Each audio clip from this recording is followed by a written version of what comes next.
رأي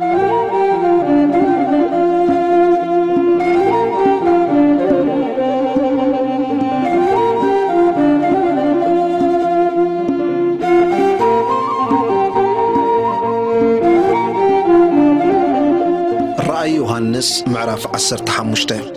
اتم ناي موداتا مقذفتي زحزو ملاختي قطري حاده كال عبين زغرمن تمرت دما اب سماي ريخو اتقطع املاخ باتاتن كفتصم ايمو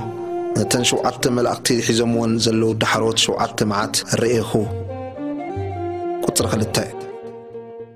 مسحوي اتحوسه كم بحري مرتصن زمسل امو اتم نتاراويتن نتمسلن نتقطر سمون زسعارو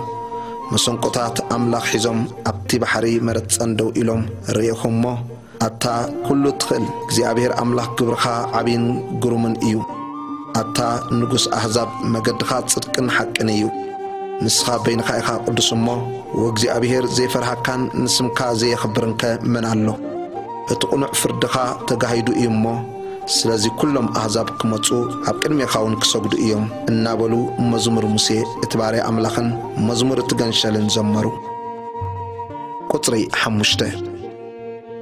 ድሕር ዝድማር ይኹ እታ መቅደስ ድንኳን ምስክር ከኣ ኣብ ሰማይ ተኸፍተት እቶም ሸውዓተ መዓት ዝሓዙ ሸውዓተ መላእኽቲ ካብ ልሕፅን ጣጢዕ እተገብረ ባዕባዕ ዝብል ጽሩይ ክዳን ተኸዲኖም ኣብ ኣፍ ልቦም እውን ቅናውቲ ወርቂ ተቐኒቶም ካብ መቅደስ ወጹ ሓደ ካብቶም ኣርባዕተ እንስሳ ኸኣ ካብ ቁጣዓ እቲ ንዘለዓለም ዓለም ዝነብር ኣምላኽ እተመልአ ሸውዓተ ጽዋዕ ወርቂ ነቶም ሸውዓተ መላእኽቲ ሃቦም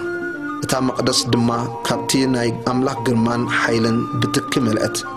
እተን ናይቶም ሸውዓተ መላእኽቲ ሸውዓተን መዓት ክሳዕ ዝውዳእስ ሓደ እኳ ናብ መቅደስ ከኣቱ ኣይከኣለን